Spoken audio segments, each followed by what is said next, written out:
Alrighty, hello everyone, we're live. This is the Generic Live Show for the 22nd of January 2016. The first real Generic Live Show for 2016. Do a little bit of this.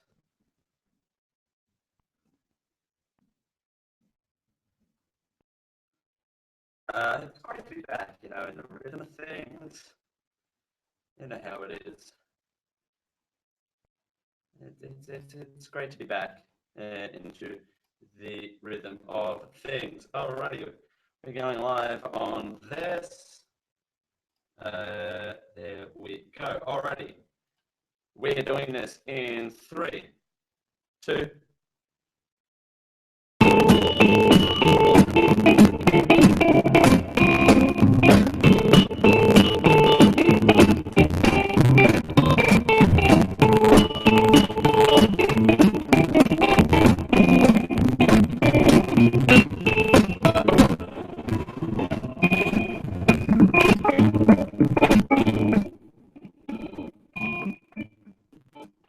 You finally found the most generic live show. This is the Generic Live Show with Dale Campbell.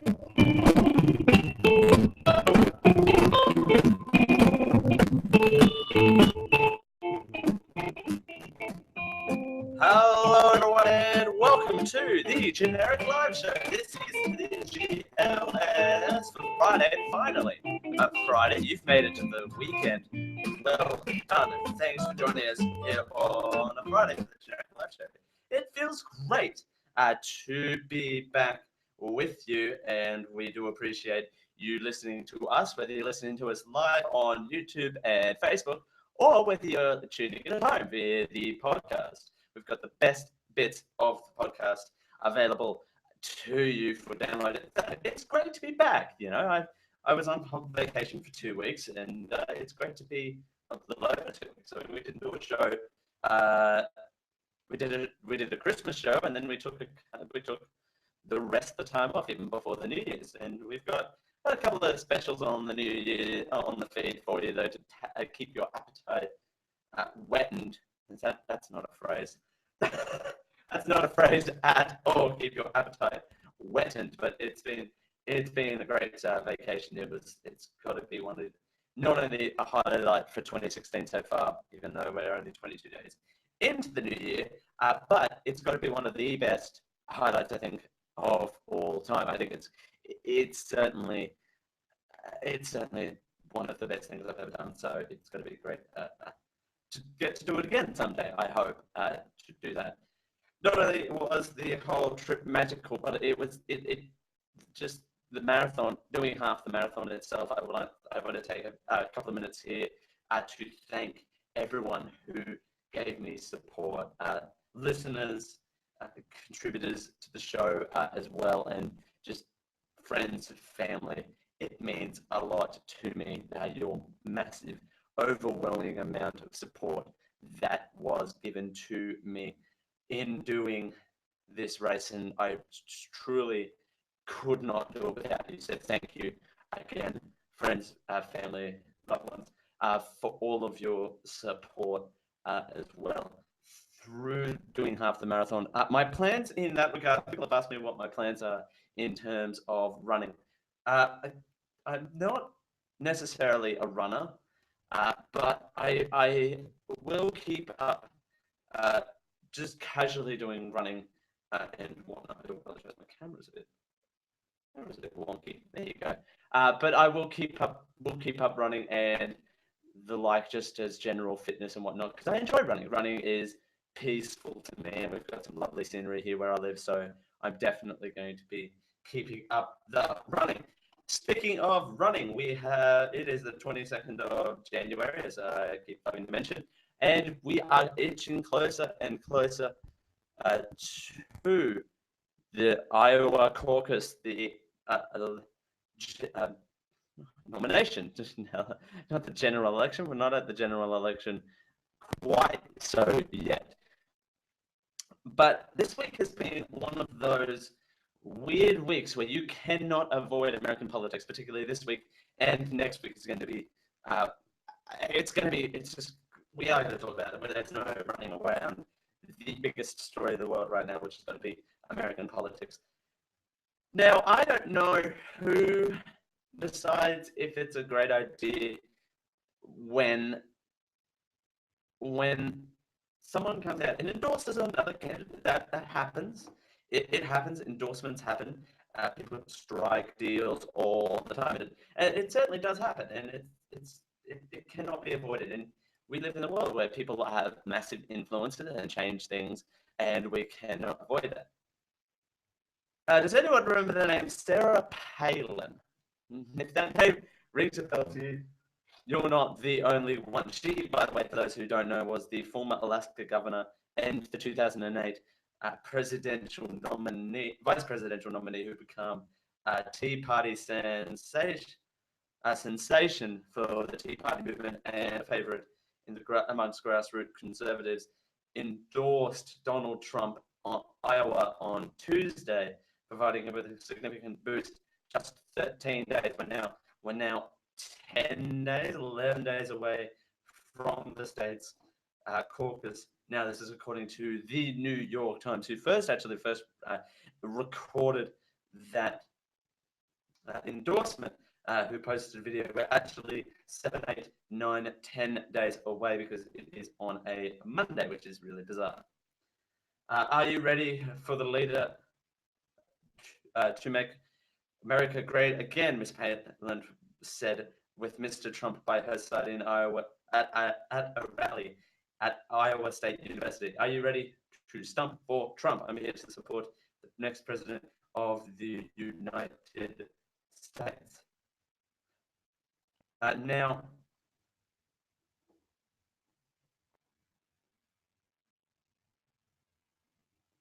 I think that it's just I'm going to play the audio in just a minute for the audience of the benefit of the home audience, only because I don't have the actual setup to pipe through the live YouTube video, but tune into the podcast for that. But I think, it's huge. She has been known in amongst conservatives, but that implication is that Donald Trump is a conservative. But I think it's one of those things where it's just like, well, it matters, but is it a rub in the face for other candidates? I think it might be. I think it is. I'm being really, really cynical about this endorsement, particularly that it was 13 days before the caucus. We're now 11 days away from that caucus. I think it's a move to go against other candidates, whereas typical endorsements are to go for a particular candidate. But I think just the way she talks in these clips, it's just kind of like, well, what are you talking about? It's kind of like who let the Palin out? Hoof, hoof, hoof. I shouldn't call her a dog. That's really mean of me. I should not say that. But I think it's true though. I mean, it's true. It's kind of like, well, this person she's been doing speeches, but she hasn't backed candidates in such a loud forum. And she hasn't spoken this loudly since she was a vice presidential pick in 2008. But I think, and when she was the governor of Alaska as well. But I think you listen to these clips, and it's just she's playing up to the crowd in a lot of aspects. Excuse me. I think, and I do pardon me if I do start coughing and that sort of thing as well. I was really sick yesterday. I was so under the weather yesterday. Unfortunately, I was really sick, but I was still out. And about yesterday, I will tell you more about that as well. Hopefully, to get other people sick for the most part as well. I think the problem is actually no. That was Wednesday. I'm thinking out loud, but no. Yesterday, I was still out and about running messages because it's Friday. You don't run messages on Friday. It's finally a Friday, and we're here doing a show. But I think it's back to Sarah Palin. I think Sarah Palin, it's just, you have to really ask the question, why is she doing this? Does she really support Donald Trump? Or is she doing this in the face of other candidates? I think if she really was endorsing Donald Trump, she would have done it a whole lot sooner when he announced. It's kind of weird, though, to note that Sarah Palin has been making the same campaign stops that Donald Trump has been doing for the last 3 campaign stops and Trump stump speeches that Donald Trump has been doing, particularly, and the odd one was in Oklahoma as well, was the weirdest campaign stop for Sarah Palin to be out, and that's when alarm bells rang. Let's play this clip uh, from I think it's in Iowa. Yeah, this video is in Iowa. Excuse me, this video was from Iowa, but they all did make a stop together in Oklahoma. Here is Sarah Palin endorsing Donald Trump.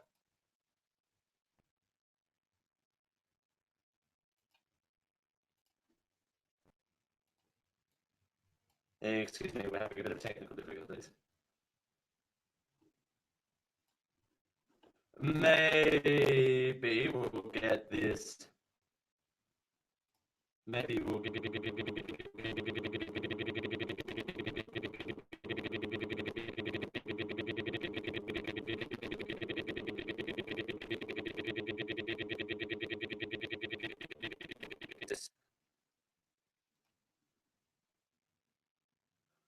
testing.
That was Sarah Palin endorsing Donald Trump in Iowa. I do apologize for the technical difficulties there. Shush. That was Hillary Clinton there, actually. No, that was her defending her health plan. I don't know why videos or water playing. But anyway, so that was Sarah Palin endorsing Donald Trump. By the sounds of that, and then by the reaction of the crowd, she definitely was playing out the crowds.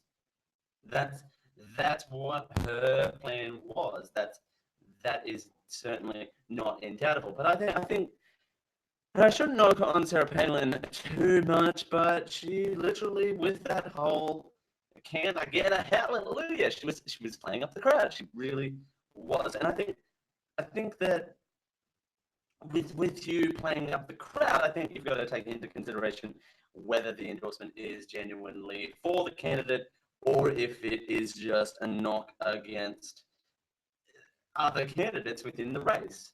It certainly is fascinating to think about as well. Back at home, though, politically speaking, we've got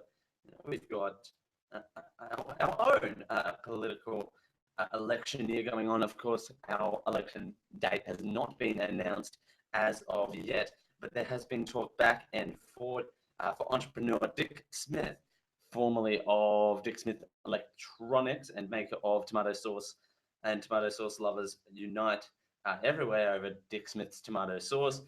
I was watching a video the other day, sidebar, I was watching a video the other day of Woolworths, the supermarket chain here in Australia, who have been thrown over the coals over made in China stock and missing out Tasmania on the Australian flag. I think, and Dixon made a comment about how we need to rally about Australia, and he just listed off all of his products in his food range, which, by the way, has dwindled since he first started making those foods in 1980s, I believe, or the 1800s. So you know, you got to take your pick. You got to take your pick there. He is reportedly seriously considering standing against former Speaker of the House of Representatives here in Australia, Bronwyn Bishop, at the next federal election. He would, of course, run as an independent. He was going to run. He was actually on the ballot ticket and withdrew from the seat that Tony Abbott was a part of. Of course, Tony Abbott won that seat, and he won the majority of the House of the Representatives back in 2012, I think. No, 2014. I can't remember. You know, we've had five prime ministers in 5 years. It's hard to tell when there was actually an election. But anyway, Tony Abbott won his seat, and Dick Smith back last year, I believe, beginning of last year, said that he would contest against Tony Abbott. Tony Abbott, of course, got kicked out essentially of the House of Representatives, so he then, of course, lost his seat. Dick Smith withdrew from that seat and is considering going up against Bronwyn Bishop's seat of Macula on Sydney's northern beaches. The well-known businessman and philosophicus is mulling whether to challenge the 73-year-old politician, with polling indicating that he would romp it in Miss Bishop's seat of Macula in Sydney's northern beaches. If it's understood, Mr. Smith has been approached by senior figures in the aviation industry that are urging him to stand a bid to push through aviation reform. Polling of voters in Macula paid for by the aviation group indicated that Mr. Smith would win the seat, with Miss Bishop's tarnished with the infamous Chopper Gate scandal that shook the then Abbott government last year. Quote, "They told me they spent money on polling and you would romp it in," Mr. Smith told Fairfax. Quote, "I have been asked to stand and I am thinking about it. I would only do it as an independent," he said. He said he'd be the first person he would. He said the first person he would ring if he does stand would be Miss Bishop, whom he has known since attended primary school together in Roseville on Sydney's North Shore. Mr. Smith last year flagged running against former Prime Minister Tony Abbott. He said warned about that. That's what I mentioned earlier. Again, I don't know why. I don't know. See, I don't know what this says about politics here in Australia, where an independent can run for a seat. That's nothing unheard of. That you can do that pretty much everywhere in a government situation. Whether you do get anywhere in that, and it's interesting in latest polls, independent or other parties, for audio listeners, that was their quotes, are getting a lot of ground in the four-way split of polling data here in Australia. And there was a recent poll out, which is interesting. And if we get any extra time next hour, we'll talk about how that polling works. And I think, or even if we get any extra time this hour, we'll definitely talk more about it. But I think independents are getting more of a row in this sort of situation, and I think, you know, good on independent people running for seats in Parliament. They have a lot of influence, as we saw in 2010. We had a hung Parliament, and the 5 elected independents I think that included Bob Catter at the time as well. They had the overall deciding on where their preference went on who controls the House, because of course they can't control the House because independents didn't get a majority in the House of Representatives as well. But I think it's interesting, and full disclosure, I'm actually helping a candidate here locally gain election in our local federal seat. I am a campaign volunteer, full disclosure. And I will tell you more about that in the next hour when we revisit Australian politics, because we've got a really, really good debate coming up on that as well. But I think that in saying that, I think good on Dick Smith. I want Dick Smith to run, whether he runs in Warringah as an independent, or whether he runs in this seat as an independent, the seat of Muckula. I think he could seriously win, and he could seriously turn the game of politics on its head. He doesn't like the current Liberal government, so that could help if we were to head into a hung parliament yet again in 2016. As we continue here on the Generic Live Show, it's so good to be back on the show.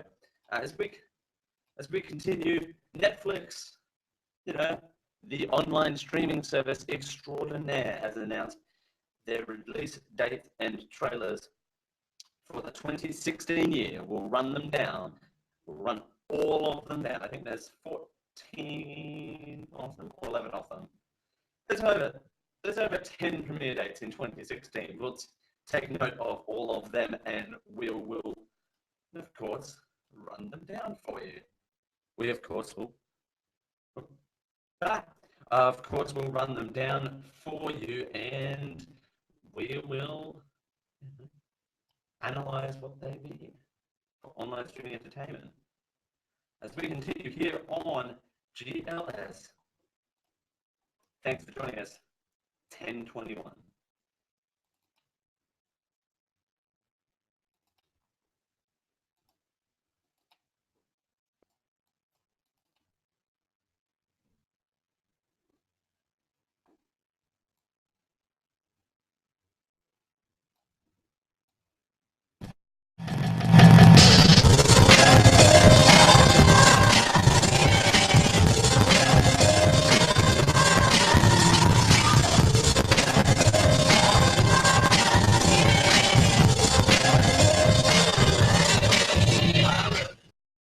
This podcast is proudly sponsored by Amazon. Amazon has all of your needs for all occasions.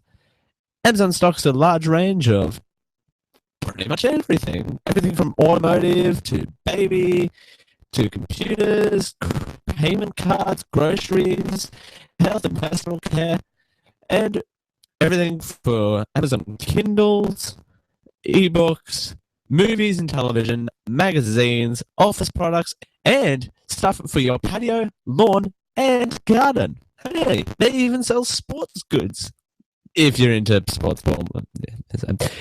If you're ready to check out the range at Amazon.com, use geek-io.net/Amazon to help out the Geek Ho Podcast Network. We get a little bit of a kickback through our affiliate link there.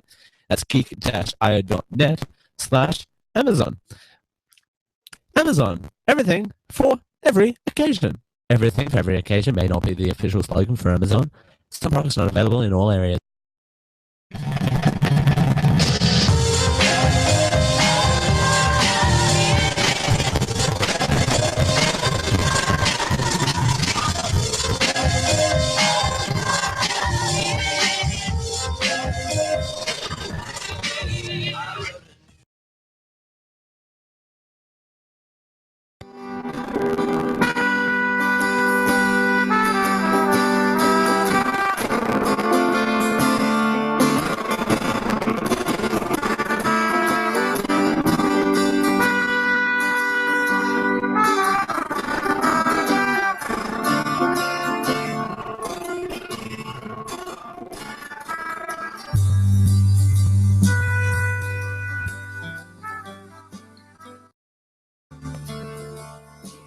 whatever the time of day, whatever the time of the night, we're here to serve you a big dose of genericness with your host, Dale Campbell.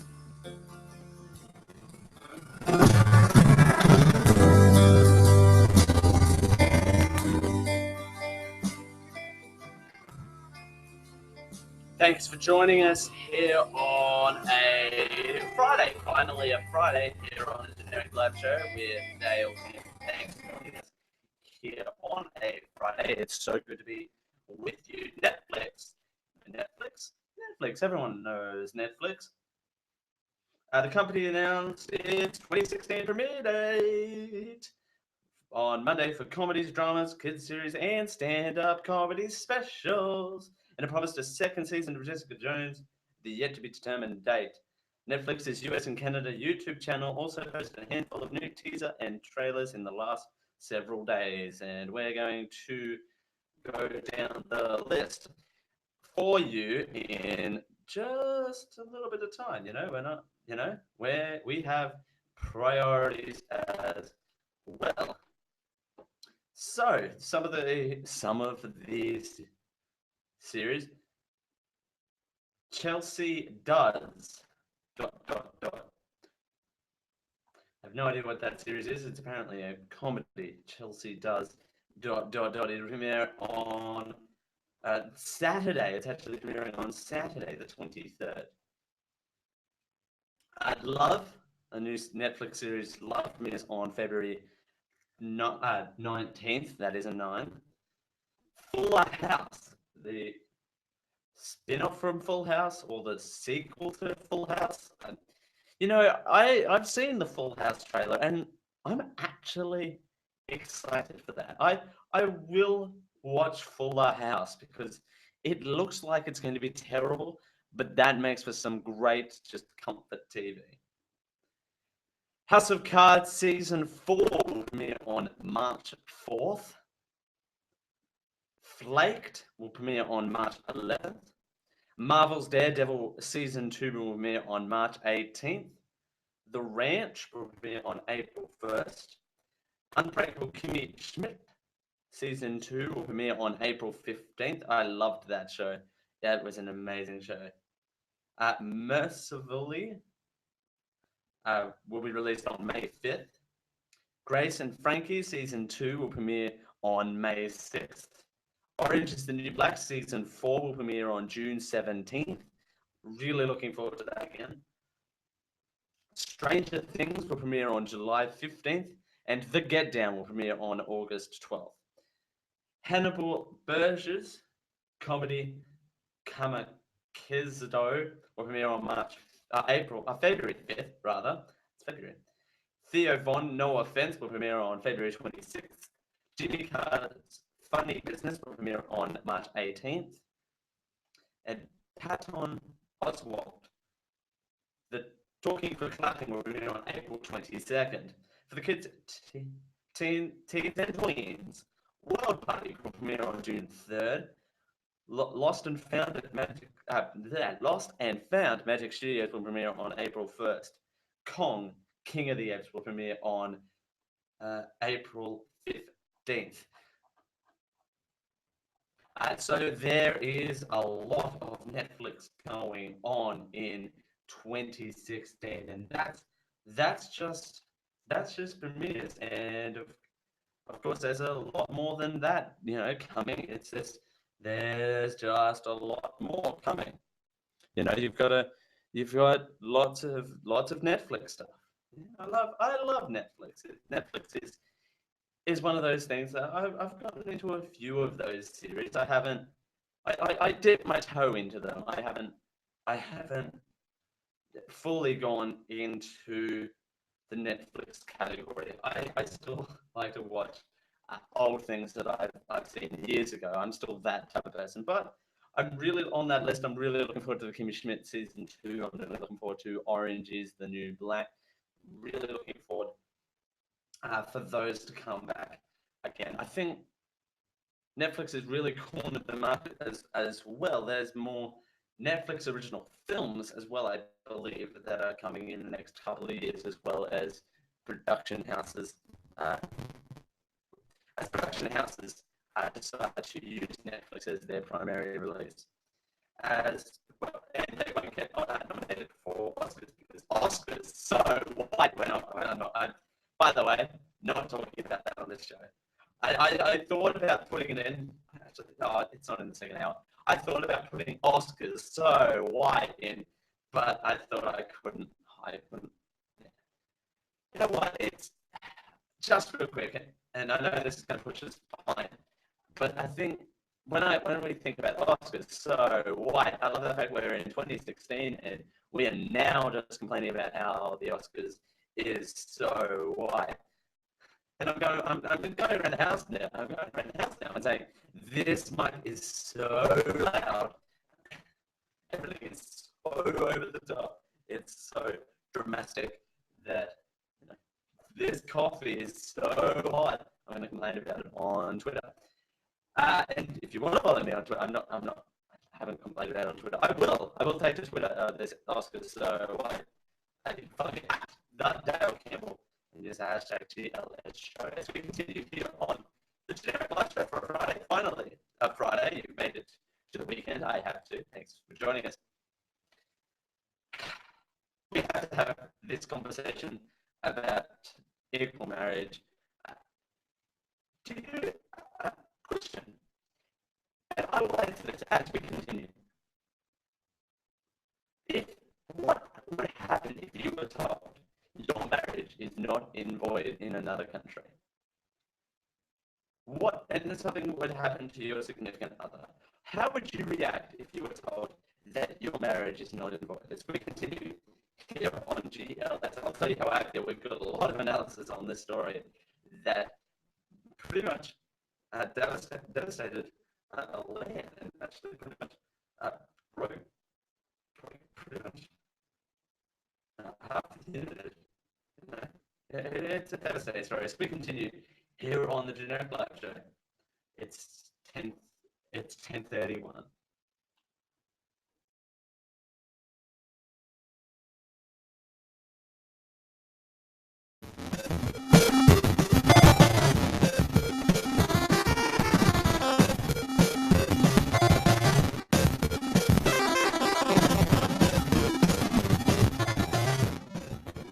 What's up, ladies and gentlemen? This is JD from How It's Stacked here talking about ProXPN. It is a private VPN, which basically means it is going to mask your IP address, protecting your data. So if you're out on the interwebs doing things you might not need to be doing, or if you're banking online overseas, it will help mask your data and keep it completely private. And you can do this for only $6.25 a month regularly, or you can use Geek20 for 20% off. So it's a pretty stellar deal, guys. And I'm just going to be honest, with all of the stuff that we've had going on, it's a good idea to invest in something like ProXPN.com. So I am JD, and I approve this message.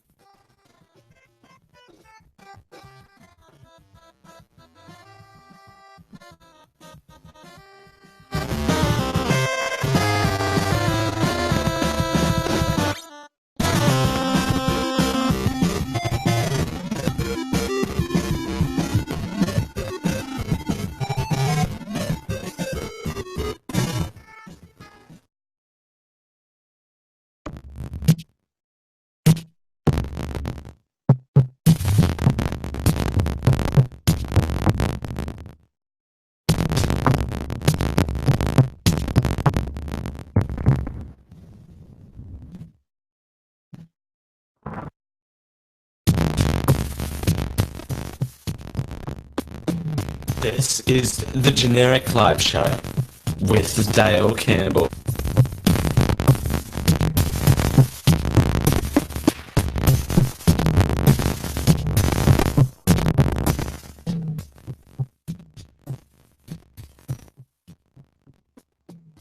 Thanks for joining us here on a Friday. Finally, a Friday. Thanks for joining us here on a Friday on the Generic Live Show with Dale Campbell.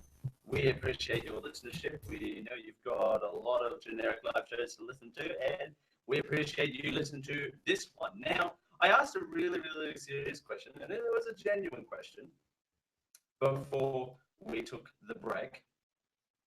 How would you feel if you were told your marriage was to someone in another country was not in void? How would that make you feel?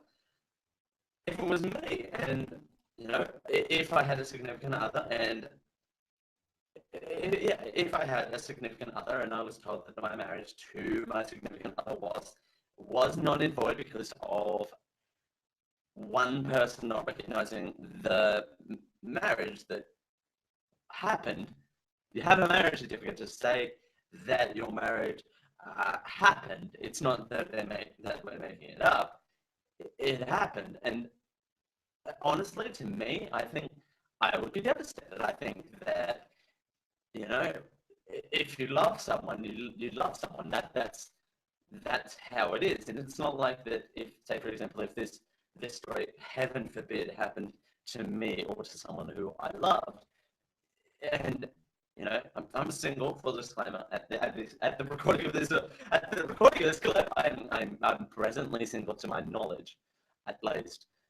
I and heaven forbid, if something happened to my significant other, if I were to have one, and one person says that our marriage isn't void in another country. I mean, first of all, I couldn't get married to anyone in this country anyway because gay marriage is still illegal and prosecuted by law. But still, I think the conversation still has to be had regardless. It's weird. We're one world, but we're still divided over a set of rules that should unite us as people. But I think we're still divided in who we are as a people. It's ridiculous. I think that regardless of whether you love a man or a woman, you shouldn't be punished uh, for such acts. I think personally, I think that people should be able to come together. I think we have laws in place, and we will get to the main bit of the story. But I'm doing this analysis because I believe it requires this much setup. Uh, Rules and regulations are designed, like the societal laws are designed to bring our people together. But I think the more we try and construct societal rules to bring people together, we are being further uh, divided in a sense. I think almost every single country on this planet agrees on that sort of thing. Now, when it comes to same-sex marriage, which this story is about, because there's a lot to this story, I believe that this amount of setup is required. But I think when it comes to same-sex marriage, you've got countries like the United States of America who make a judgment in the High Court, and that becomes law of the land, which that could be argued that people don't necessarily want that. Excuse me for a second. Excuse me. But the people don't necessarily want that. People, get that regardless of whether they want it or not. That's now the law of the land. You have to accept that. To another degree, where you have countries, third world countries, that are still communized, that ban gay people, period, because they have Christian beliefs and they have Christian backgrounds. I think that is a huge detriment to a particular country. Now, whether or not that country decides to change its mind down the track as more people decide to go there.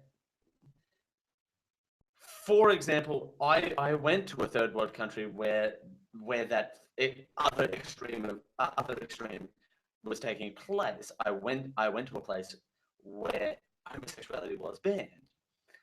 I had to pretend that I had a partner over here of the opposite sex to save myself being basically persecuted, not prosecuted, persecuted by the village, and to make sure that I wasn't being ostracized or being isolated by the community, which would have been a disaster for me as a person who had to be kind of a figurehead in that particular community. And I think that it's tough. It really is tough. to find that right balance. Everything's hunky dory here. Well, not necessarily, but everything's me being myself here is being all hunky dory. But when I go to a place where that is still an extremist view, I have to pretend to be someone else. It's fine. But you know, it's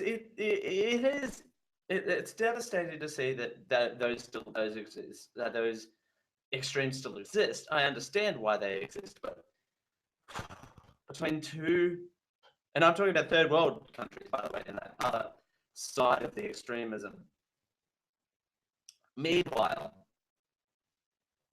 I think to myself every single day, wouldn't it be nice if now this story involves two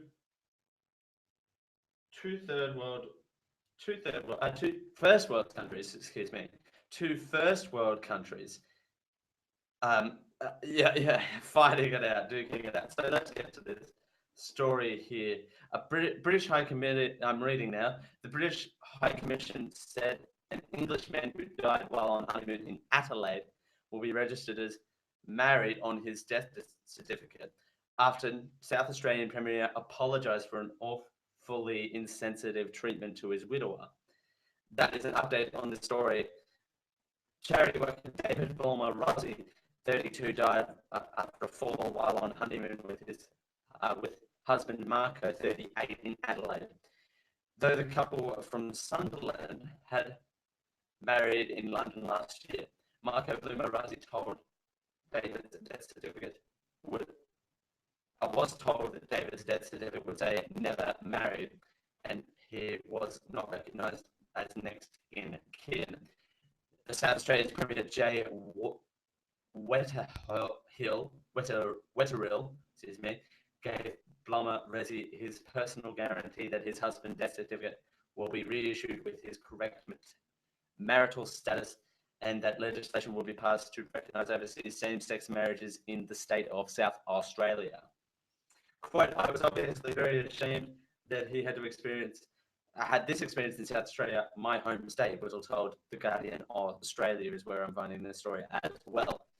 Whittle said that Births, Deaths and Marriages Department of South Australia's Government of Consumer and Business Services felt contained by state law to identify David Bulmer Rozzi as unmarried.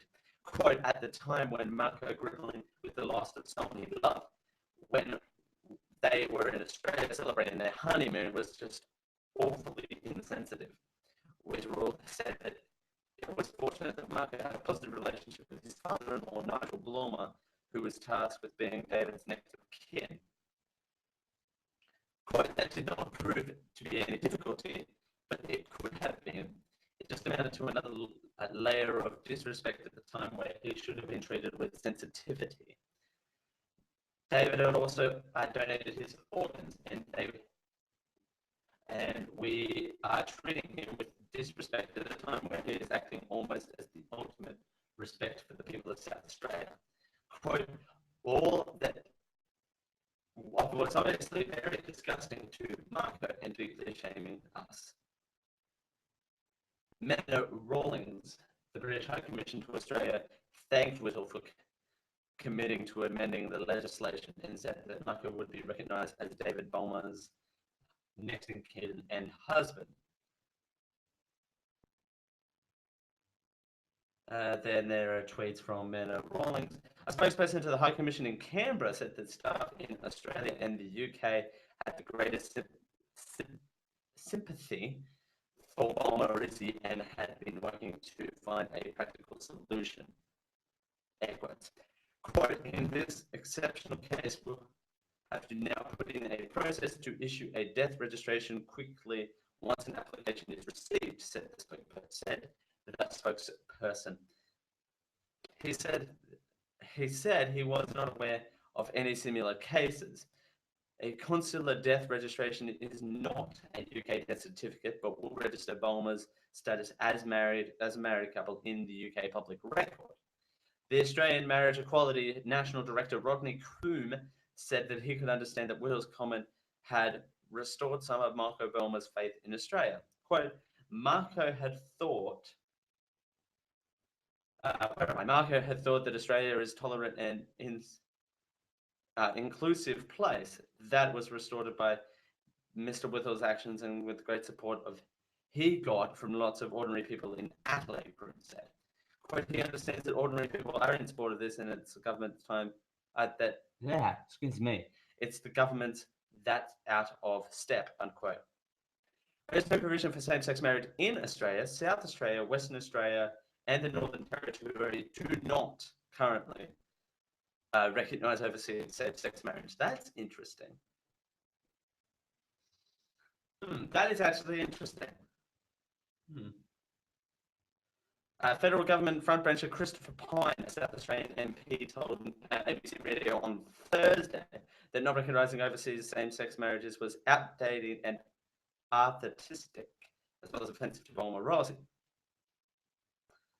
Well, the federal coalition government has proposed a plebiscite on same-sex marriage after the next federal election, due to be held in 2016, but that is not specified how the result would influence any legislation.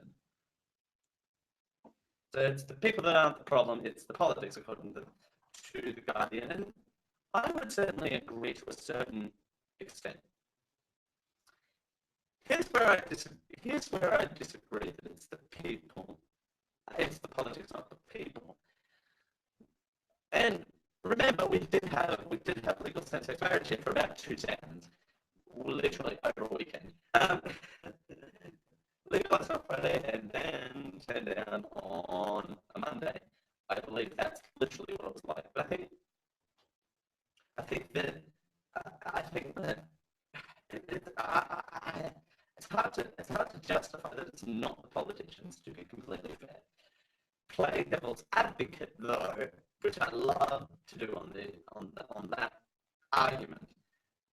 When it comes to same-sex marriage, it's not the people, it's the politicians, but the politicians have most of the power over the people, which means they are dangling bait over it, but they're not dangling bait over it because Australia has a lot more problems than same-sex marriage, and we really do. Whether you want to call me out on that or not, but we have our ex still invested in, coal mines, for crying out loud. We still have investments in coal mines. We have to focus in on climate change as well because of our investments in coal. We have some of the worst infrastructure here. We are lagging behind in our internet infrastructure on the NBN, and you would like to know, for once in my life, there is not an NBN story in the news this week, by the way, so hurrah for that. Can I get a hallelujah? But all joking aside, I think that the politicians, while it would be easy for them to push forward legalizing same-sex marriage, they don't at this current present time because of everything else that is going on. And we're in an election year anyway, so of course both sides, the left and the right side of politics here in Australia, would say that it's not of any importance to them because they have bigger issues to account to. But in saying that, if they were to push through same-sex marriage before the next election, they could tote that they are the party that did legalize same-sex marriage. So, you've got both sides of the coin there as well. As we continue here on the Generic Live Show, are you hungry? Currently, as you're listening to this, are you hungry? Well, we have just the break that you need. It's time, ladies and gentlemen, for probably the most expensive break you have ever had. That's right, it's time for a break that will burn a hole in your wallet. As we continue here on the Generic Live Show, finally, a Friday. We're in our summer series on the Friday. As we continue, it's 10:49.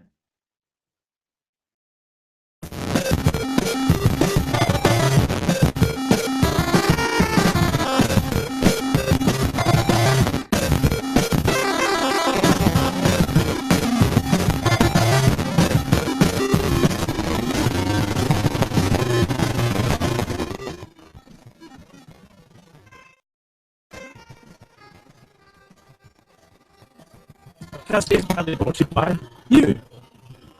That's right, you.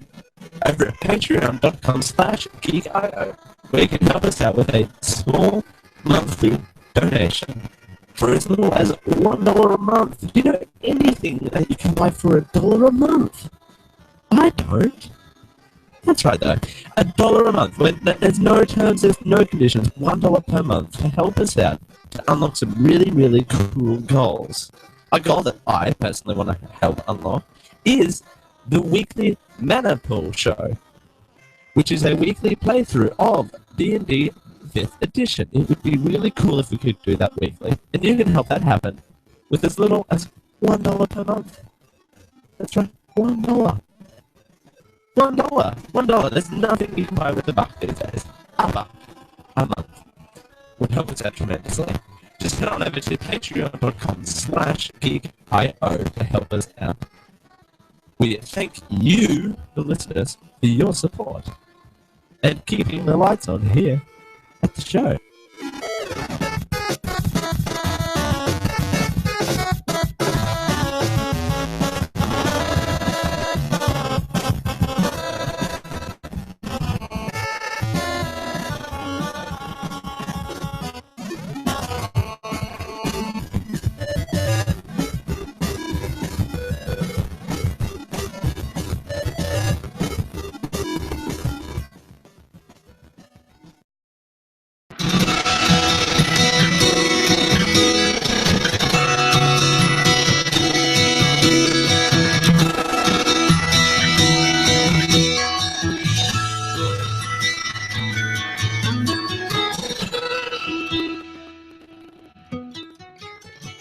Finally found the most generic live show.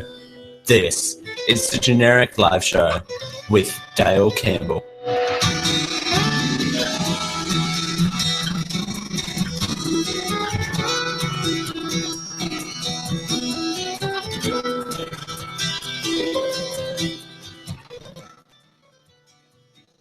Thanks for joining us here on the Generic Live Show here on a Friday. Finally, a Friday. You've made it to the weekend. Well done.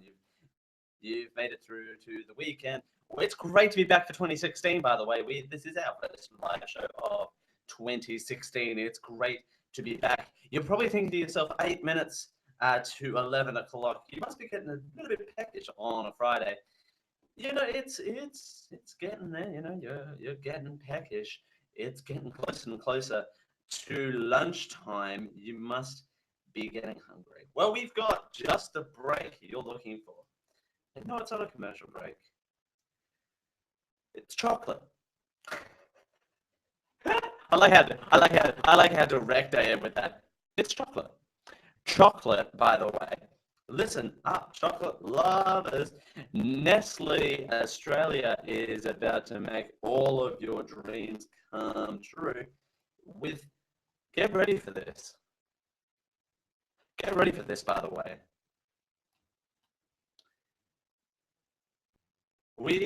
The food giant is releasing the world's exclusive Kit Kat. Get this.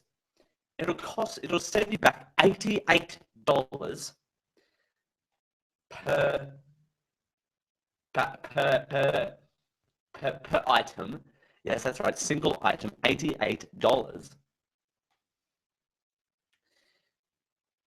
The food giant is releasing the world's most exclusive Kit Kat, a limited edition 24-karat gold covered bar to celebrate Chinese New Year. Now, I know what you're thinking. $88, Chinese New Year, 24-karat gold. Really? Really? Is that what we're doing these days? Well, it turns out, yes, that is what we're doing. That is certainly what we are doing these years as well. The swanky 8-finger bar contains Phoenix oolong tea leaves sourced from the Gandenong province of China, paired with the delicate lychee and fragrant rose petals. They're also covered with 24K gold leaf and topped with white rose buds and rose jelly. Delicious! There are only 88 of these chocolate gems to be made. They will go on sale at 8 a.m. on Thursday, the January 28th, so next week, from the Kit Kat studio in Melbourne. The lucky number 8 considered the number 8 considered lucky in Chinese culture is linked to good fortune and wealth, which would explain the $88 price tag on these as well. The exclusive bars will be handcrafted in store and presented in an elaborate red and gold box wrapped in red silk. You're kidding. Anyway, the concept store will also introduce Kit Kat special editions tangerine creme brulee, taro flavored, and black sesame, red bean, toasted coconut, and almond cookie to celebrate New Year's. But they will be available for a more reasonable $6 for an 8-finger pack. Now, I have a really, really dumb question. Why? It might come as a surprise to people, but why? Why are we doing this? Why are we doing this to ourselves? I mean, seriously, why are we buying $88 chocolate? Why are we doing this to ourselves? I mean, I would not buy this. I mean, seriously, $88 for chocolate, gold chocolate. But I don't understand how gold is edible though. Where in this does it say that it's edible? 24-karat gold leaf, I guess. That's just gold does not live in chocolate. How gross! I get the tea leaves. I get everything. I get the rosebuds. I get everything else. But gold in chocolate sounds like the most disgusting thing ever. I cannot imagine anything that sounds more disgusting. I don't get it. Does anyone else get this? I get the other flavors. I don't get gold in chocolate. I get the gold Apple Watch. I get the gold make you look. Is this a status symbol? Is this Kit Kat meant to be a status symbol? I don't understand how Kit Kats, take a break, are meant to be status symbols now. Is this what we're doing? This is. Kit Kats, I like a Kit Kat occasionally. Here's the Kit Kat I like. I like the mint swirl Kit Kat, the one with the swirl in the middle of the Kit Kat. I like that because it gets a little bit of mint and not too much chocolate. But God, there'd be 88 of them for $88 a pop. I can't do it. I can't do it. If someone in Melbourne wants to buy me one and send it to me, by all means. But I'm not buying one. No way am I buying a Kit Kat chocolate. I don't get it. I'm not getting it. What else I don't get though is also McDonald's fast food franchise. Get this. Releasing chocolate loaded fries with 2 types of chocolate sauce on top. Ew. But I'm more likely to try the chocolate fries than I am to try gold Kit Kats. I'm more likely to try McDonald's weird chocolate sauce fries than what I am to try an $88 gold Kit Kat. I'm still baffled by this $88 Kit Kat. I cannot. Why $88 Kit Kat? Why? I don't understand. I don't understand. Anyway, so we continue here on the Generic Live Show. We're not tasting $88 Kit Kats, but we are going to be talking about politics. We're doing more political talks. We've got a new political poll that shows that independents are gaining ground in this next election cycle. And how much impact does the independents have in this new poll? Also, I had a brush with fame. Not yesterday, because yesterday I was too busy being sick, but on Wednesday we had a brush with fame. I'm going to share all about those details. Plus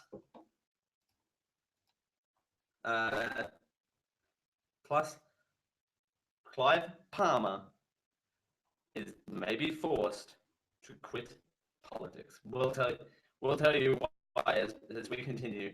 It's 10:59.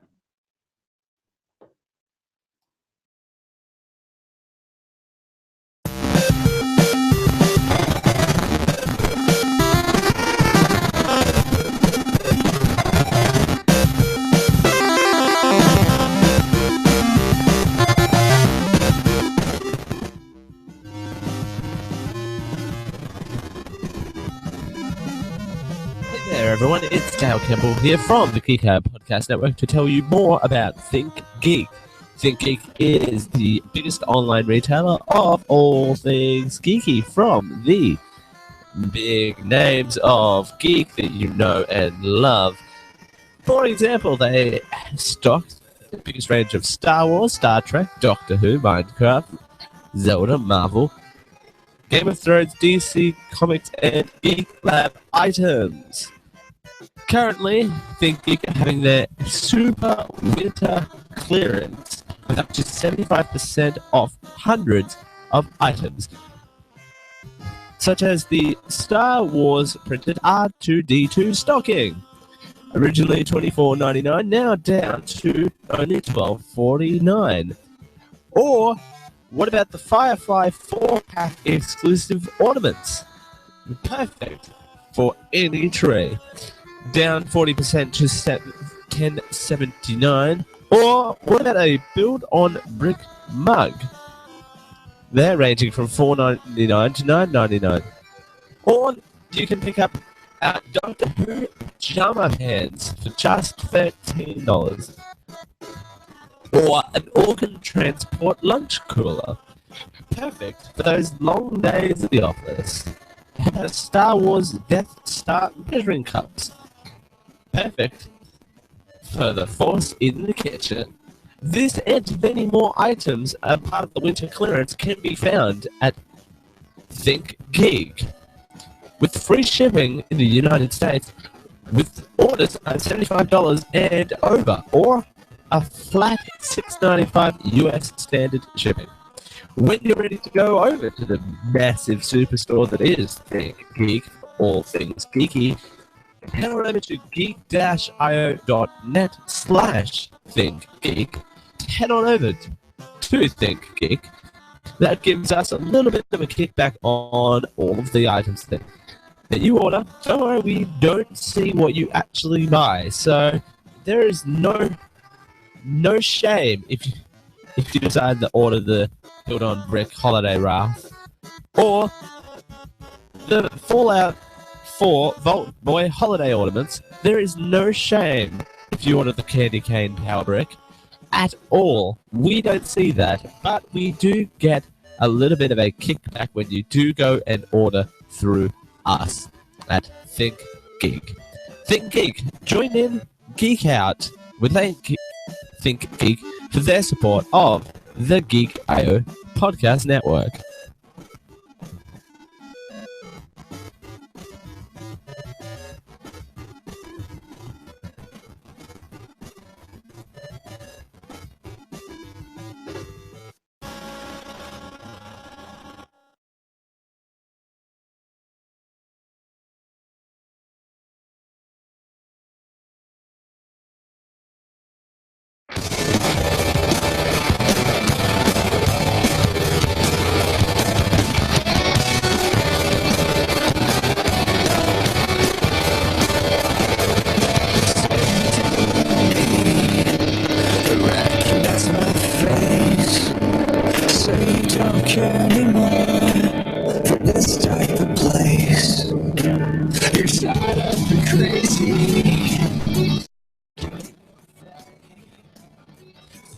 You finally found the most generic live show.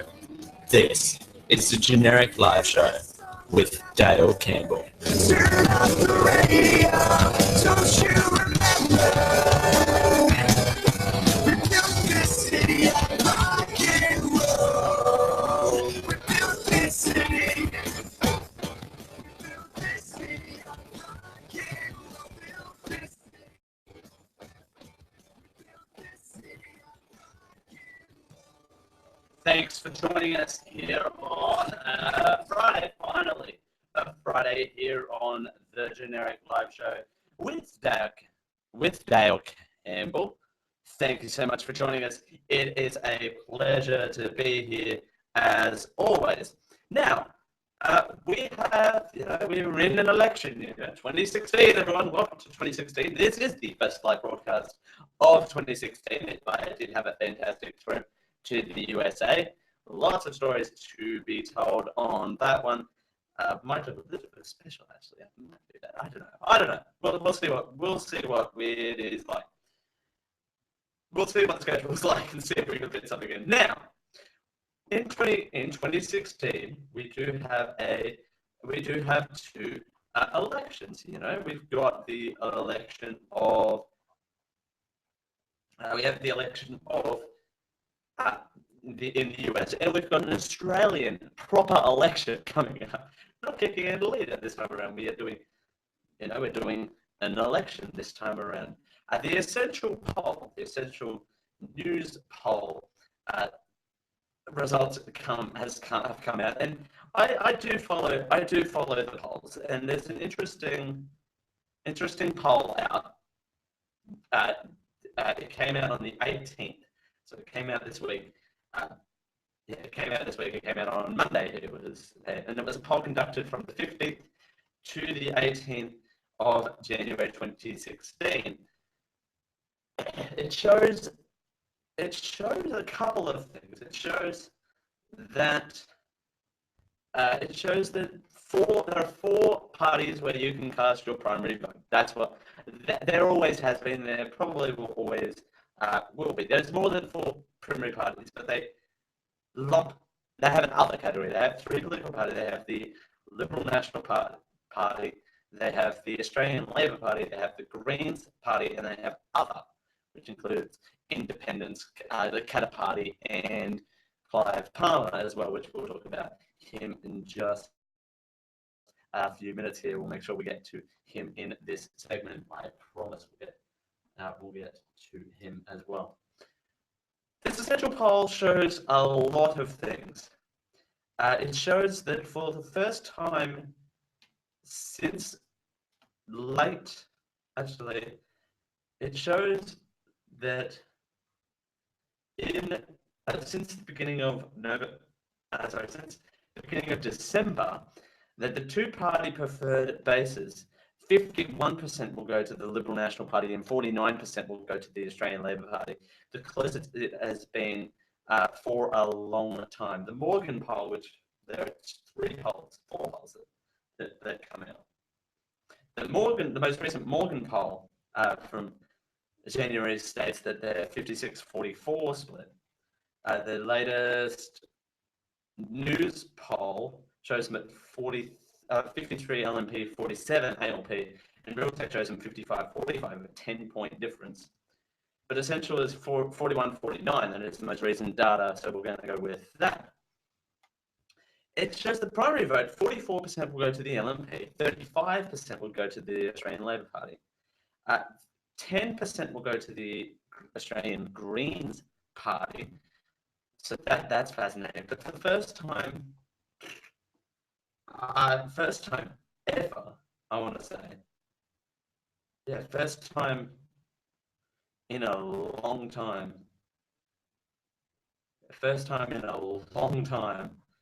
I'm seeing since May of this last year that the Independents have 12% of the vote and hold more votes than the Australian Greens Party for the first time in a long time. What does this say about outsiders like Dick Smith, that they actually have a shot this time around? The Independents have a shot at gaining seats if they so decided to. I do apologize to people. This has been a very, very political heavy episode, but there's been we're entering into a political season. That it's just how it's going to go. We're not going to focus on it so much, but it has made some big headlines here recently.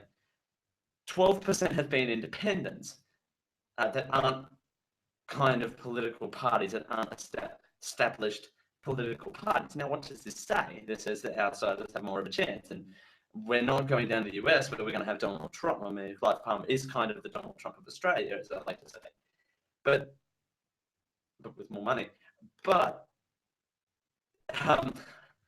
it shows that if good old Joe, whoever, want to go out there and go, oh, you know what? I think I can take charge. They would have more support than ever before in this political season. And I know that there's a lot more of, you know, there's a lot to say. There's a lot to say about people who are independent from establishment. They're not actually going to become the next prime minister of Australia. But there's still an overwhelming amount of support that they could win local seats, like your Dick Smiths and the like that, and the Bob Catters, that they can actually win seats as well. We are going to get to this Clive Palmer story. Clive Palmer, seat of Fairfax, I believe, is his seat. Fairfax.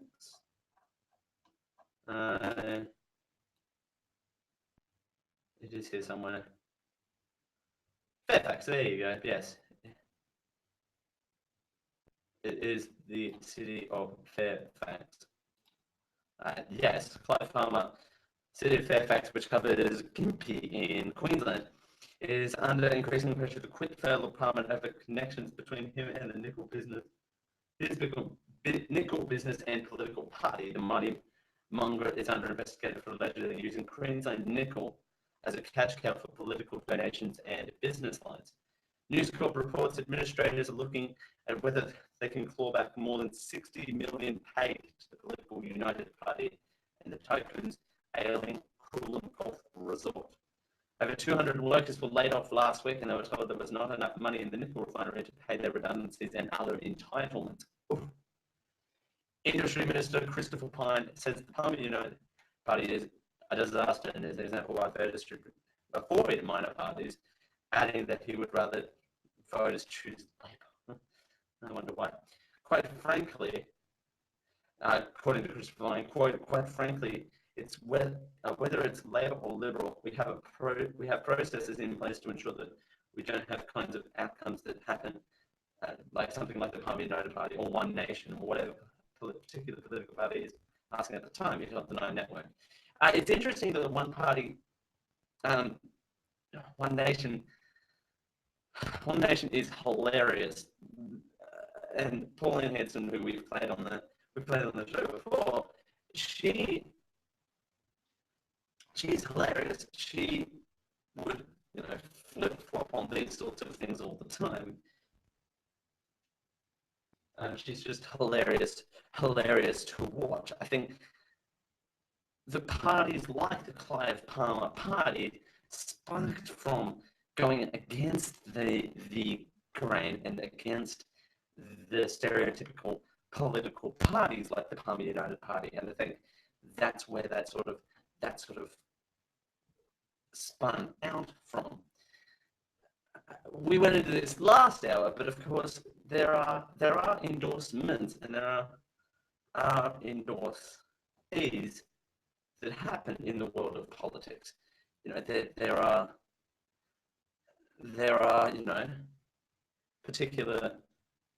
particular endorsements that happen within politics. It just happens. But whether Palmer stole money from Queensland Nickel and then made a whole heap of workers redundant and say that there's not enough money to pay their entitlement, that's just a whole bunch of malarkey to me. Sidebar. It's interesting to note as well in that essential poll, of course, done by Essential Research. it shows that it shows other things as well. Thinking about the presidential election held later this year, which of the following candidates would you prefer be elected? It's interesting to note that 40% would vote for Hillary Clinton if she was running for for the office here. 40. It's interesting to run down the parties as well. People who vote Labour, 46% would vote for Hillary Clinton, 15% would vote for Donald Trump, 3% would vote for Bernie Sanders, 1% would vote for Ted Cruz, 7% would vote for someone else, and 28% don't know.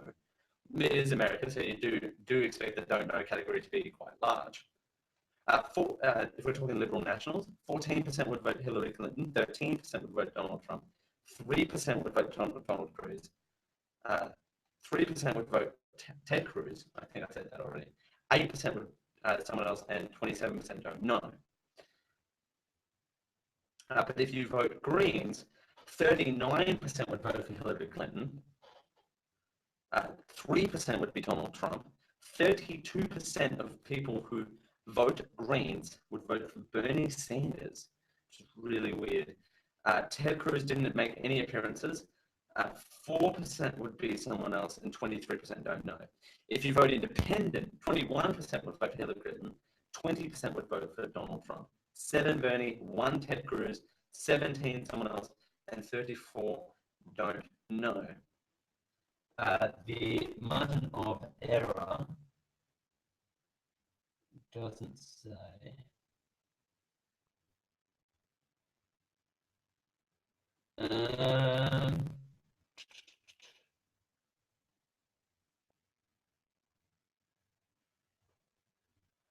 Let's see. The margin was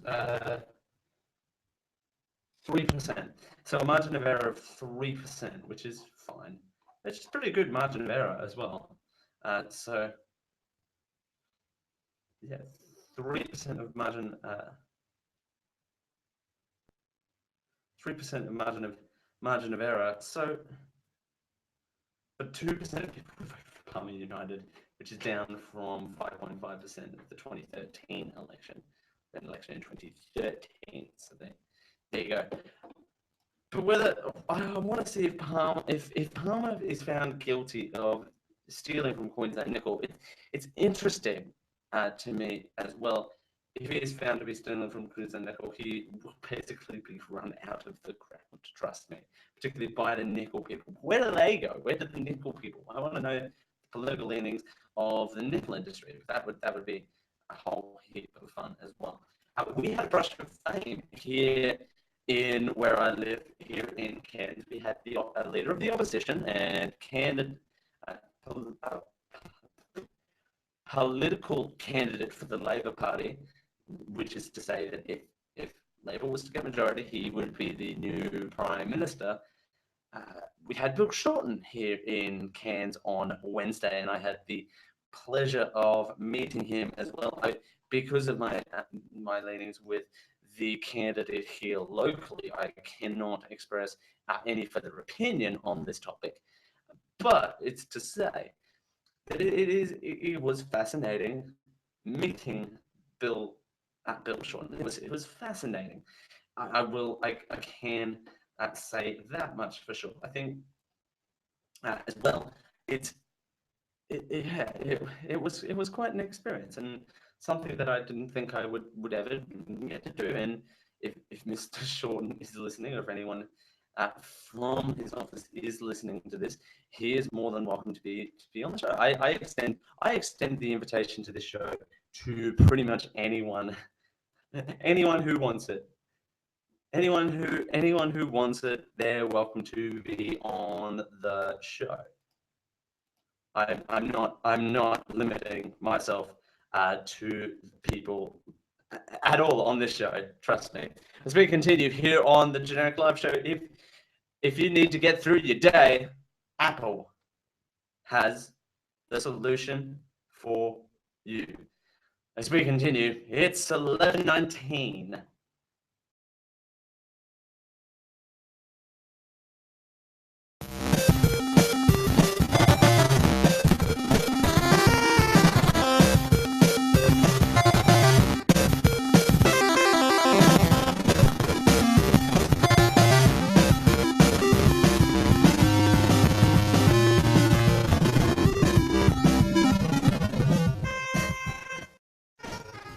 Hello, dear listener.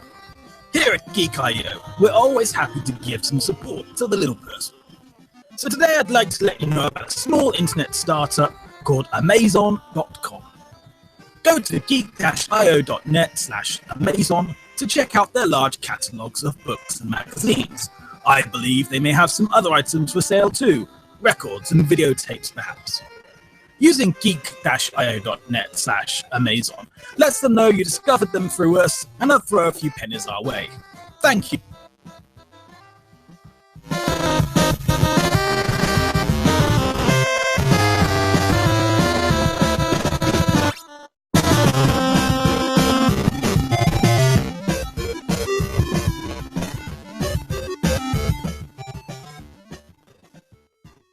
I got bad news for you. Your t-shirt sucks. You should take it off and buy a new one. And the best place to buy a new t-shirt is www.geek-io.net/tfury. Because I can have a t-shirt, you can have a t-shirt, but you better not get it from anywhere else. T-Fury. I am JD, and I approve this message.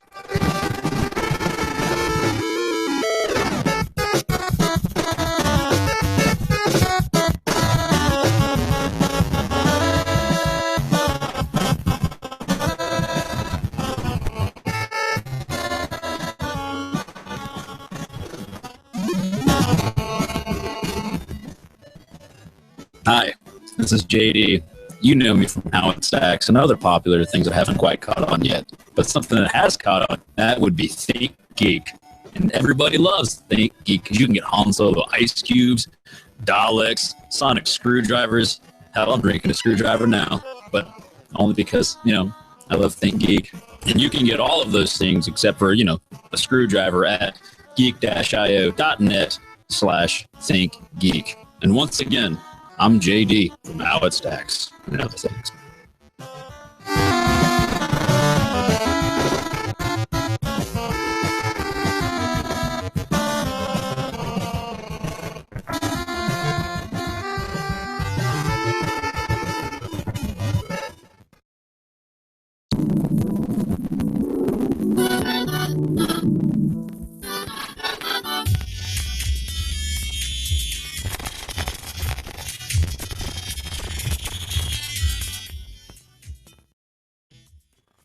This is the Generic Live Show. This is Dale Campbell.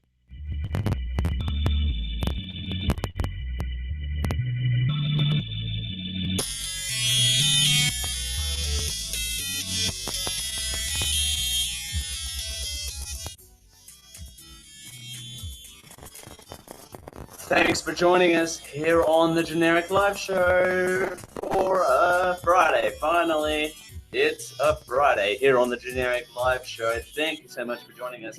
It's a pleasure to be here. I'm Dale Campbell. Thank you so much for being with us. It's so good to be here. I'm just doing a bit of checking there, so apologies for the double up on sound. Thank you for being here, by the way. We know you have plenty of shows to choose from, and we thank you for choosing the Generic Live Show, whether you listen to us live on YouTube and Facebook or whether you listen to us later on afterwards. It's greatly appreciated. I'm not saying that as a robot at all, but Apple, if you ever wanted to, it's Friday. You want to get through the day in the most funnest way ever. But to get through your day and remind you of those important things in life, you want a backing band, right? Exactly. Apple's new Music Memos app is out today and free on iOS. Can you just give your own personal bassist and drummer to play along with your guitar and piano composition in time and tune of whatever your creation comes from your mind? Perhaps your computer music software can do this, but we've never seen any mobile app offer this kind of instant band in a box for free and so efficiently. There you go. If you love to fool around with musical instruments, Music Memos is one of the coolest offerings from Apple's toolbox and should keep you busy for hours. The inspiration is Voice Memos, Apple's audio recording app built into iOS devices, which is designed for dictation and beloved by musicians for a tool to belt out a quick riff, lyric, or musical idea. Voice memos became popular on iPhone, and the folks at Apple had a brainstorm. With music memos, you can record yourself singing or playing a guitar or piano and play it back instantly. The coolest feature is the backup band. Once your song is recorded using your iPhone, iPad, or iPod mic, you can either listen to it as a pure guitar, piano, or vocals, or click the bass and drums button to add extra instruments. You can change the key, alter the rhythm, and change the feel of the drummer or bass. And if you want to go crazy, you can take it to Apple's more full-featured GarageBand app and add more layers on top of it. Excuse me. Speaking of GarageBand, Apple also updated the mobile version of the music app today with more tools to make electric music. And electric music. In voice memos, once you have recorded, you can share the file in email, text, or Dropbox. In the music app beyond GarageBand, you can also post it instantly to SoundCloud, YouTube, and iTunes. Using the music memos to its fullest, the basic recording couldn't be easier. Advice near the instrument. Simple. The trick is getting the automatic drums in time with your playing.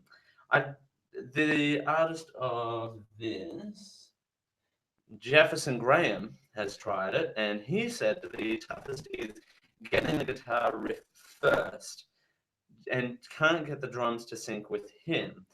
But when he started playing each song, some strumming, the beat was way more consistent. It's a lot of trial and error, but you know, you'll get it. You'll get it. Music Memos is available in the iTunes App Store for iPhone, iPad, and iPod Touch. This is awesome. I love this so much. I want to play around with it. I do have an iPad, and I really do want to try this as well. It would be so awesome to try. It would be amazing to try this out. It would be cool. It would be cool, and I think it would be amazing to do this as well. It would be, you know, I would love this, and not only of course it could, you know, you could literally do it as you used voice memos before. You literally could just do, hey. You could do In the Air Tonight by Phil Collins, and you can start it off with doing you could do the bass and then do your voice memo. That would be cool if you could manage that would be pretty cool. I don't think you could though. I think you'd have to sync that up pretty well to be able to do that as well. I think I don't know. It would be cool. It would be cool. I'm not going to deny that. I think it would be pretty cool. It looks awesome.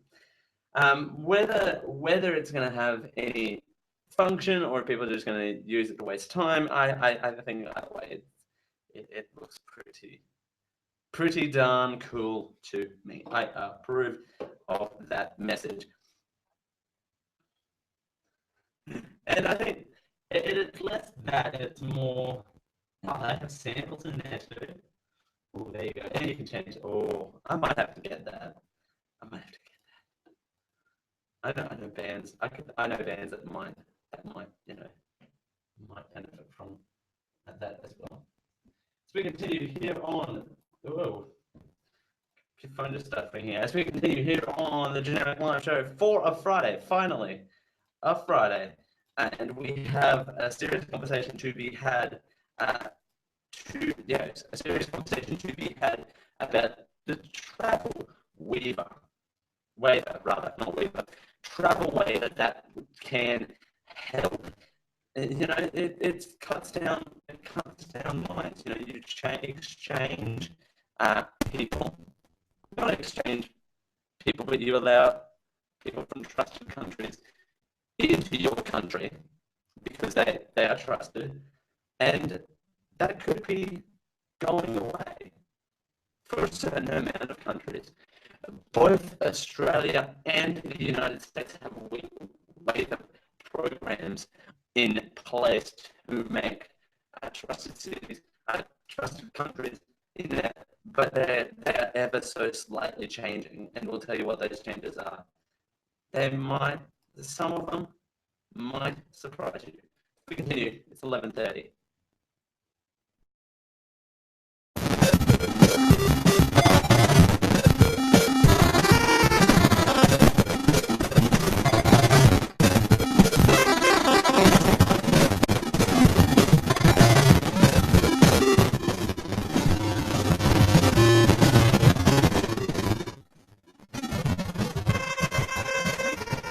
Geekio Podcast Network program is sponsored by Audible.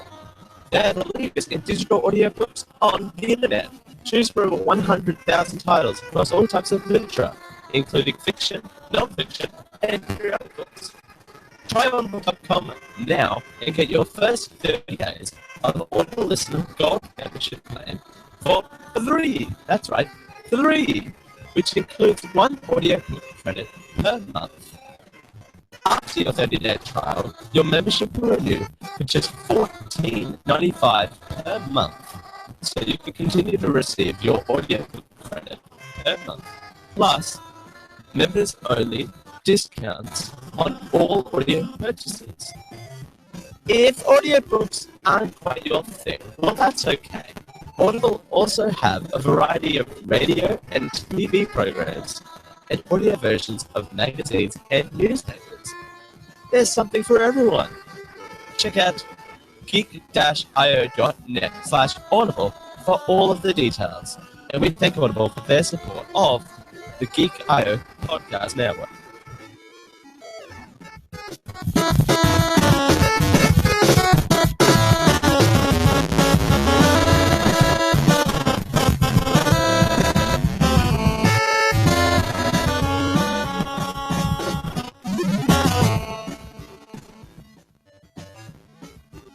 Geek.io Podcast Network is proudly sponsored by ProXPN.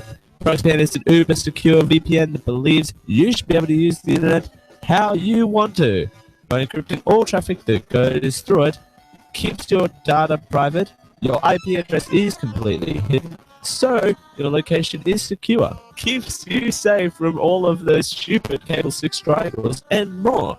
With everything going on the internet these days, particularly now in 2016, all the threats and Trojan horses and Big Brother watching you, ProXPN is a very good investment.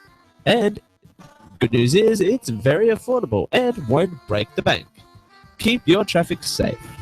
Go to proxpn.com and when you're ready to order, use our coupon code GEEK20, that's GEEK20, for 20% off the already really low price of $6.25 a month. We thank ProXPN for their support of the Geek.io network.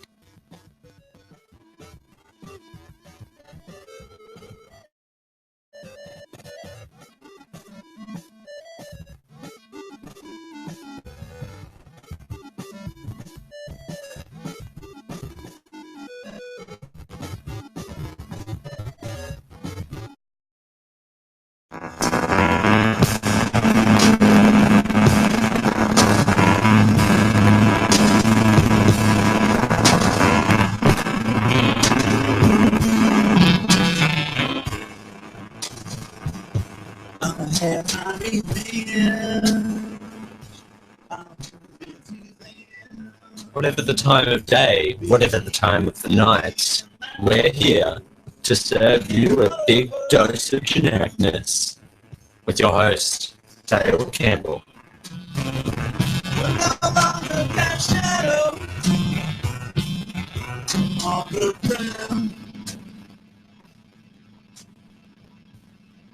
Thanks for joining us here on a Friday, finally a Friday. Thanks for joining us here on the Generic Lab Show. Well done, you've made it to the weekend, and I'm so glad you could be with us here on a Friday. So, if you've traveled, I don't know why I was saying that, if you've traveled overseas, you may have noticed, like I have recently, Australia and America have a deal. What kind of a deal, you ask? Well, a deal that allows people to you know to kind of other countries that have ties with each other. So America and Australia have ties with each other to allow people to visit because they know that that country is safe. If that makes any sense. So people coming to Australia from the US, they have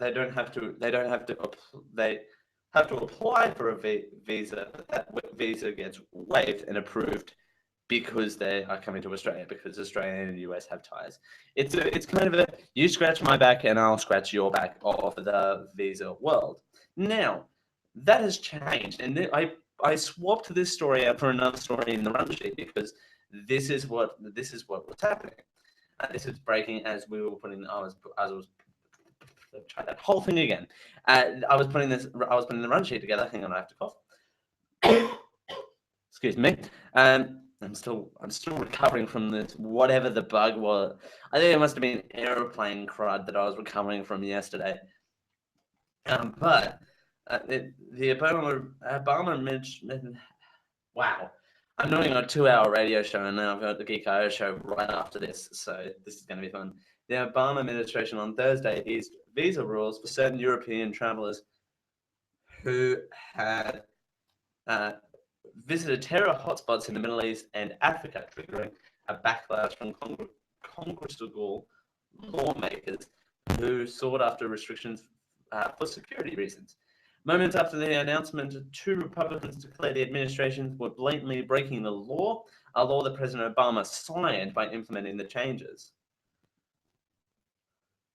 Quote, this is not a difference of opinion over statutory interpretation. It is clear contradiction. That's contradiction, Dale. Of the law and the agreement that we've reached with the White House, unquote, Homeland Security Committee Chairman Michael McCaul, the Republican Texas, and Republican Clarence Miller, Republican Mitch, author of the bill, said in a statement. The revisited requirements announced on Thursday pattern to changes passed Congress in the visa waiver program. All right, so the administration implemented those changes on Thursday. Okay, here we go. I missed a paragraph. Lawmakers sought after new restrictions to tighten the program, which allows visa-free travel for residents of eligible countries. That's what the waiver program is, explained in a better way than what I was explaining it. In order to prevent Europeans who have joined ISIS in entering the United States.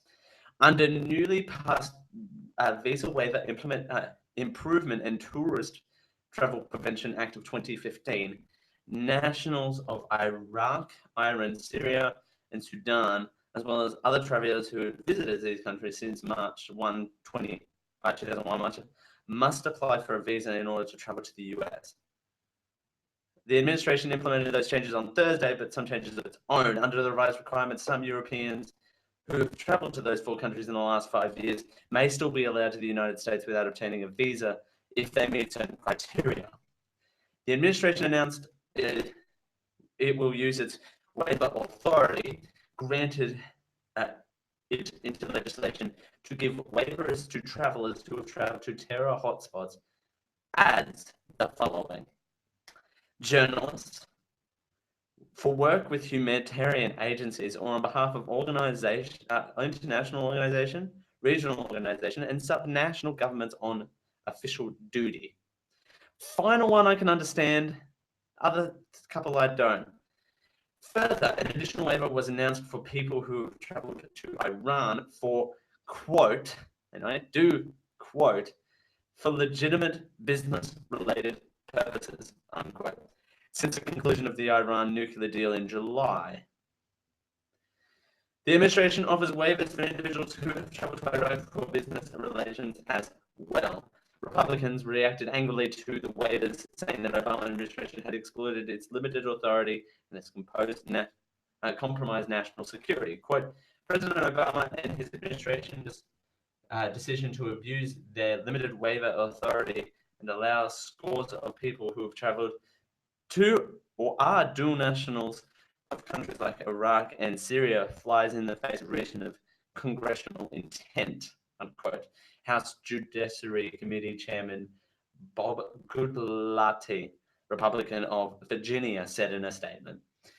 Quote, the Obama administration is essentially rewriting the law by blowing it wide open to a small window of discretion that Congress gave law enforcement and national security reasons, Goodlatte said. Under the visa program itself, citizens of 38 countries, mostly Europe and Australia, are generally guaranteed travel to the US without applying for a visa, but they still have to submit biographical information to the Electric System for Travel Authorization, or the ETSA. The Homeland Security Department said waivers for the ESTA applicants will be still granted on a case-by-case basis, which is true. Those travelers who are denied visa-free travel can still apply for a visa through a US embassy in their home country. The new restrictions had previously been criticized by the Iranian government, which suggested the US might be violating the nuclear deal by penalizing legitimate business travel to the country. Bingo! Bingo! Bingo! Bingo! I knew the line had to be in there somewhere. Bingo! It's right there. Right there in that last paragraph. Right there. There it is. Here we go. Here we go. Here we go. I'm getting excited. I'm on a hot one here. I'm a hot one. The new restrictions had previously been criticized by the Iranian government, which suggested the US might be violating the nuclear deal by penalizing legitimate business travel to the country. Bingo!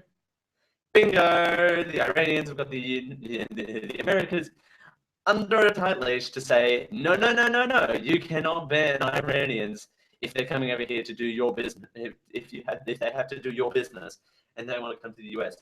Bingo! Yay! You're jeopardizing your own country. Hallelujah. Can I get a hallelujah? Okay, all joking aside though, I'm of two minds of this. I think that we are on a hot deal here where President Obama has dug himself such a hole in dealing with these Middle Eastern countries. I think he's given them way too much power. This Iranian deal is just one of the examples we have, and one of the many examples that we have. I think it's one of those. It's such a mind-boggling deal, this Iranian deal, and I think that yes, visa waivers are good. However, how the living F-bomb did Iran, Iraq, and Syria get on the visa waiver program in the first place? That's what I want to know. I want to know how they got on the waiver program in the first place. But the thing is that I think every day to myself, I think, wow, the Middle East don't need any more power. They have a lot of power. They don't need any more power. I think there is way too much power to be had in the Iranian world. But I think that Iranians are just taking President Obama for a spin at this point because, I think every day, I think that, wow,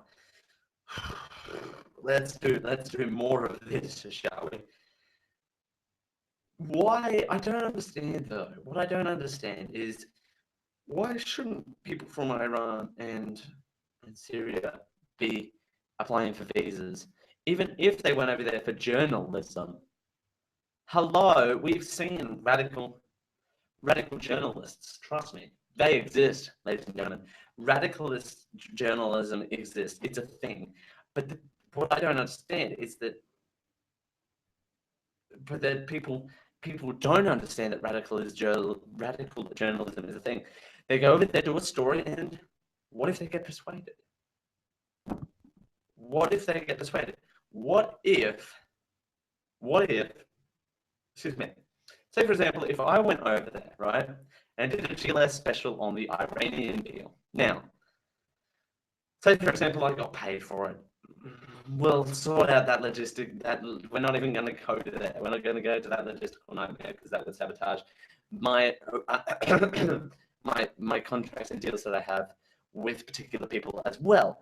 But I think to myself, but that aside, and my public reputation, and I'd get fired from my job. But say my job was this full time, right? Doing generic live show daily, ultimate dream, right? 5 days a week, Monday to Friday, whatever, right? Breakfast show, what? Okay. Say that was my job, and I was a journalist. I was considered a journalist. I was doing I'm doing radio. Say that is my job, right? Say that is my job, okay? And I'm to go over to Iran to do legitimate business. To say, do a GLS Iranian deal special. A miniseries, whatever. Then I wanted to go to the US to hear their side of it. But in Syria, they've said, here's this mysterious backpack, Mr. Campbell, knock your socks off. Actually, knock someone else's socks off at that point. What if they're to do that? I'm still to get in, but I have blown socks on. You know, how I cover that up with a euphemism and a half. But, you know, I think that, you know, and I would still get in. It's ridiculous. Seriously, I'm not even kidding around here. It's ridiculous because these people are bad, but they still have a matter of influence over. Excuse me. They still have a matter of influence over. I'm just going to adjust my microphone here. But they still have a matter of influence over these people. But I think to myself as well, it's less about that and more about how people. I'm going to readjust the microphone. That's not quite working. I think to myself as well. I think, what if people are radicalists? What if that is a thing? What if people are radicalists and do, you know, radicalize themselves and decide to go take advantage of these weaver programs? It's alarming.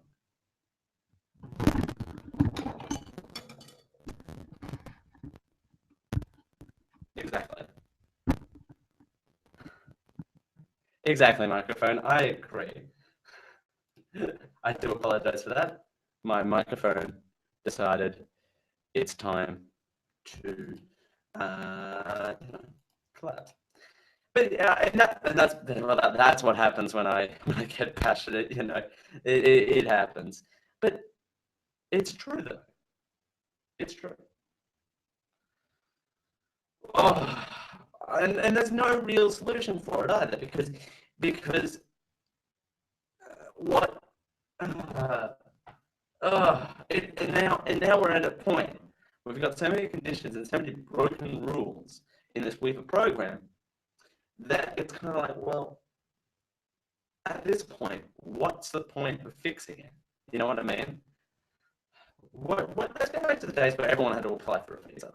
That would be great, except that would be a logistical nightmare because about millions of people travel every single day to all the countries. Just saying. As we continue here on GLS for a Friday, finally a Friday, you've made it to the weekend. Hopefully you're traveling this weekend. Hopefully you're traveling and hopefully you get to your destination nice and safely. Uber, ride-sharing app, extraordinaire. They want to do something other than give you a ride. We'll take more. So we continue. It's 11:49.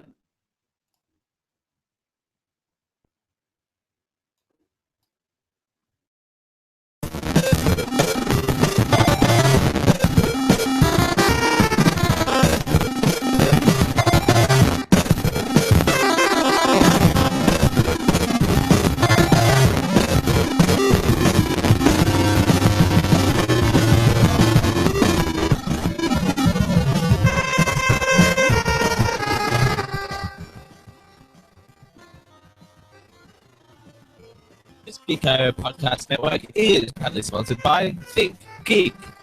ThinkGeek is the biggest online retailer of all things geeky. That's right, everything geeky.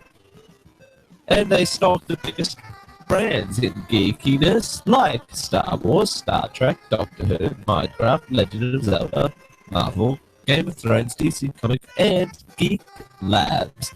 And they sell a whole bunch of things like collectibles, electronics and gadgets, t-shirts and apparel, gifts. They sell it all over at ThinkGeek.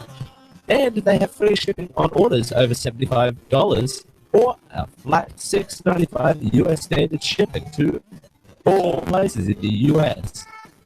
So when you're ready to check out the range over at ThinkGeek, the online geek superstore, just use our link to go over to ThinkGeek over at geek-io.net/ThinkGeek.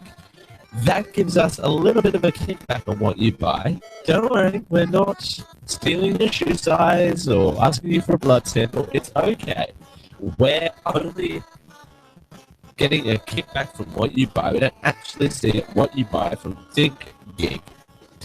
Join in, geek out, ThinkGeek. We thank ThinkGeek for their support of the Geek.io podcast network.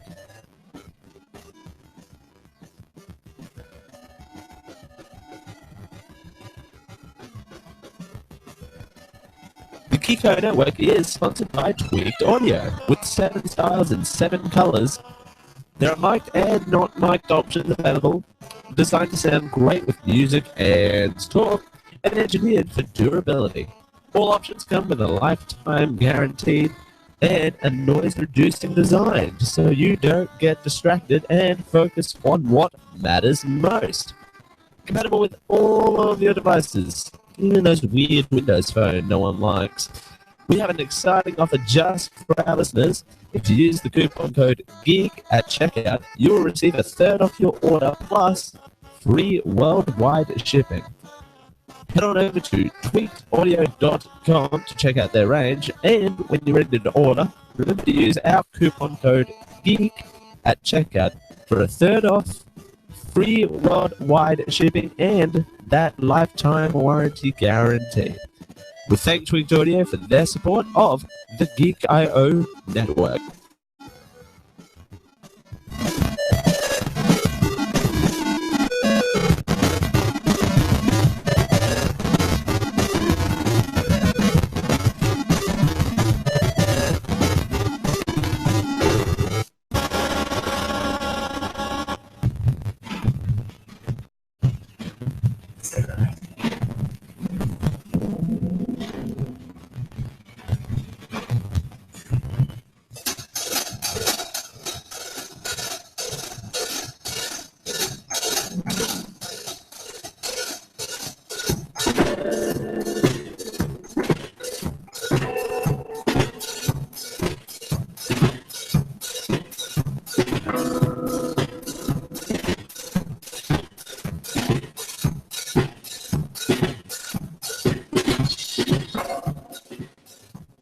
You finally found the most generic live show.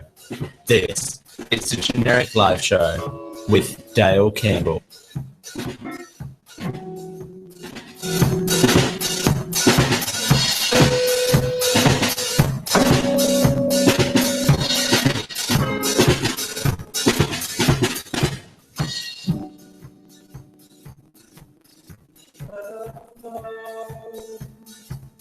Thanks for joining us here on a Friday. Finally, a Friday here on the Generic Live Show. Thanks for joining us. I've had a blast with this last 2 hours, of course, with you, guiding your way through the week. You know, as we do every single week here on the Chef Runner Network. We are here Fridays for now until the end of February. Fridays, 10 a.m. till 12 noon, right before the Geek.io show here on the Chef Wonder and Geek.io podcast networks. Great to be with you. Thanks for joining us. That is 7 p.m. 7 till 9 Thursday night Eastern Standard Time. By the way, if you are in the US and want to tune in live, 7 p.m. Eastern, to 9 p.m. Eastern Thursday night. So glad to be with you as always. I do apologize if I do sound like I do apologize if I do sound like utter crap today. It has been a struggle. I was in bed all day yesterday with what I'd love to call aero crud. Yesterday I felt like utter crap, and I was praying that today I wouldn't be sick. But I'm pushing through. I'm doing back-to-back shows now too, so this is going to be exciting for no one. As well, so Uber, Uber, the ride-sharing app wants to do a lot more than share your rides. They want to be your go-to choice for breakfast, lunch, and dinner. Uber plans to launch a standalone app called Uber Eats, a food delivery service in several major US cities. The app will allow you to quickly order food from local restaurants and have it quickly delivered by an Uber driver. Quote, we're thrilled to expand the Uber Eats apps to all Uber Eats cities and more very soon, said an Uber spokesperson. Quote, we are very excited to work with cities' favorite restaurants for a delicious and local experience every time, unquote. The mobile app is expected to launch by end of March, according to the Wall Street Journal. The service will initially be available in cities including Los Angeles, New York, Chicago, Seattle, San Francisco, Atlanta, Houston, Dallas, Houston, and Washington, D.C. The San Francisco-based ride-hailing service has often toyed around with different delivery services and special promotions, from delivering ice cream to its customers in Singapore, driving around in stormtrooper-themed cars in New York. Uber is no stranger with experimentation. With the launch of the standalone app for its food delivery service, Uber enters the market already flush with competitors like Grubhub, Seamless, and Eat24. Uber has been testing its standalone app in Toronto. Uber Eats started as a lunchtime-only option within the regular Uber app in select cities last year. This will be the first Uber app since 2011. With the new app, the service will offer expanded food options and hours through a number of participating restaurants and the exact hours of operations that may differ from city to city, according to the Wall Street Journal. Uber Eats will charge a delivery fee of around $5, but will depend on what you are having delivered and from where. I think this is a really, really cool idea. I think that you can do a lot with Uber Eats, and it's fine. People don't be all up in arms.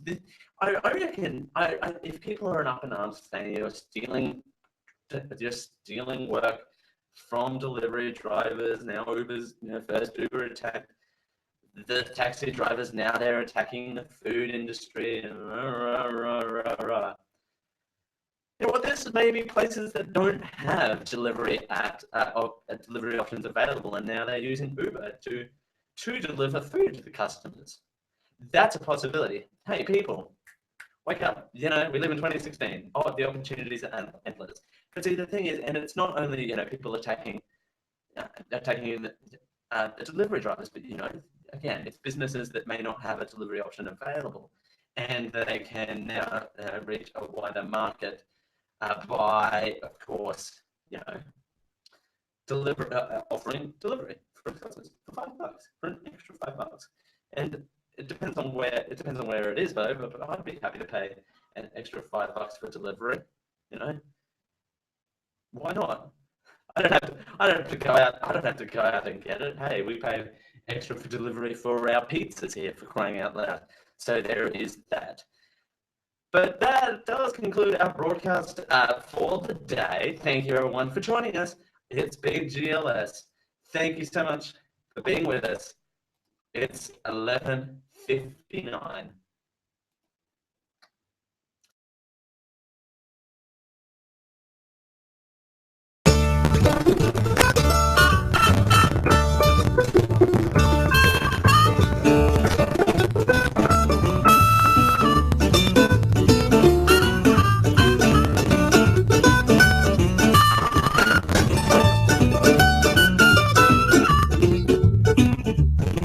This has been a Chef Wonder Media production. For more, visit chefwondermedia.net. Delivered fresh to your ear holes.